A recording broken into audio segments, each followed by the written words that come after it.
et bienvenue dans l'édition du 13 mai de la Chapelle Info. Voici les titres. Le tournoi Jacques Le Saffre devient international. La journée du végétal de l'Association des familles. Et l'actualité en bref.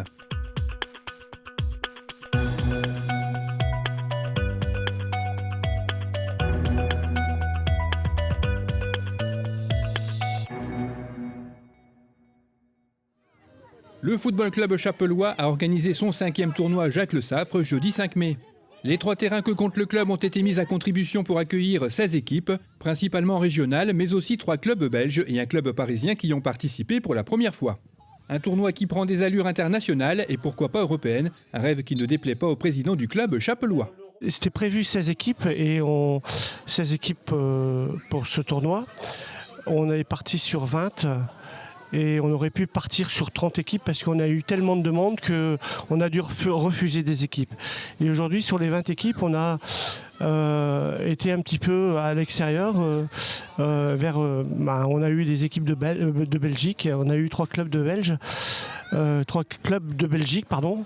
Et donc on a eu Molenbeek, là dans la région de Bruxelles. On a eu un club de Ronquière, région de Tournai, et puis Warneton-Gespo, qui est juste à côté de chez nous. Donc voilà. Et ensuite, nous avons une équipe de la région parisienne, Ris-Orangis, qui la première fois vient chez nous. Et donc c'est un tournoi qui est maintenant international. Et on est très content de ce tournoi et ça s'est très très bien passé. Et puis je remercie tous les bénévoles depuis hier après-midi qui préparent ce tournoi, la commission de tournoi. Et voilà. Donc on va pousser, pourquoi pas la Pologne, pourquoi pas les pays européens autour de nous et on est tout à fait apte à accueillir ces clubs-là. Voilà. Le trophée du fair play décerné par les arbitres est allé au club belge de Gespo Comines Warneton qui finit à la 8e place. Le club belge de Molenbeek se prend la 6e place. 5e, les Parisiens de Ris-Orangis. Le club belge de Ronquière termine 3e devant Lille Bois-Blanc après une séance de tir au but. Et ce sont les Armentièrois de l'AJA qui remportent ce tournoi de Vent-Bondu, départagé par une séance, là encore, de tir au but.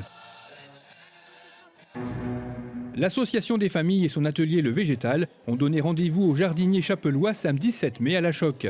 Après les tomates, les sédums et les œufs chers, ce sont les graminées qui sont les plantes vedettes cette année.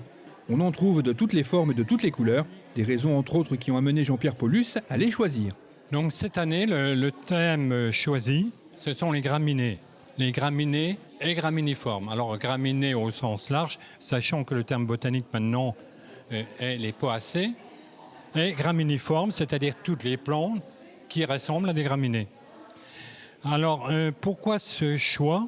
C'est qu'il y a environ 20 ans, dans nos jardins, les amateurs ont commencé à semer ou planter des graminées.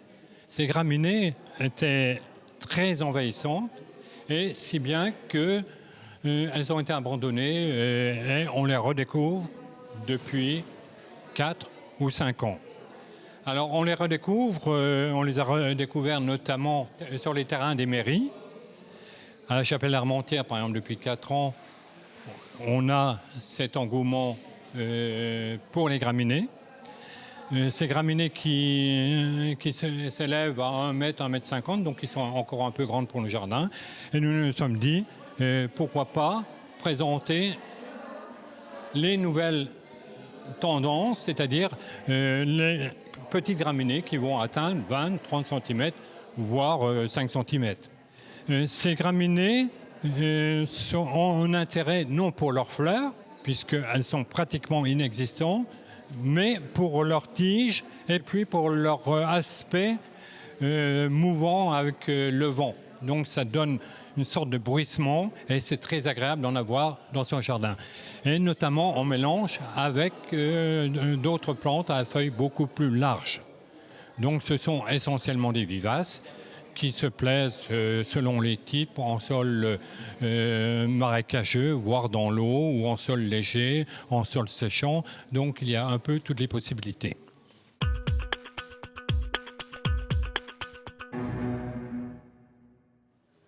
Le cyclo-chapellois a organisé son brevet de l'Ascension jeudi 5 mai. La météo favorable aura permis au club de rassembler 844 participants, 680 sur route et 164 en VTT. 3 parcours étaient proposés dans ces 2 catégories, sur route 30, 64 et 95 km et en VTT 25, 35 et 50 km. C'est le club de Wavrin qui a été le plus représenté avec 45 participants. Le jeune Édouard, âgé de 7 ans et demi, a remporté la coupe du plus jeune participant. Il a eu droit de tirer au sort le gagnant du VTT qui était mis en jeu comme à chaque édition. Et c'est Jean Cotigny du City Club de Nieppe qui remporte ce VTT. Le dimanche 8 mai marquait le 71e anniversaire de la fin de la Deuxième Guerre mondiale. Plusieurs dépôts de gerbes ont eu lieu sur notre commune, d'abord à Vémacar, puis au monument sur la place du Général de Gaulle, où le premier adjoint Régis Ozel a lu le message adressé par Jean-Marc Todéchiny, secrétaire d'État auprès du ministre de la Défense. C'est au rythme de l'ensemble philharmonique chapellois que le cortège s'est rendu au cimetière britannique Route nationale pour un moment de recueillement. Le cortège a ensuite pris le chemin de la mairie où une réception conviviale était organisée.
Cette édition est terminée, merci de l'avoir suivi. Rendez-vous le vendredi 20 mai.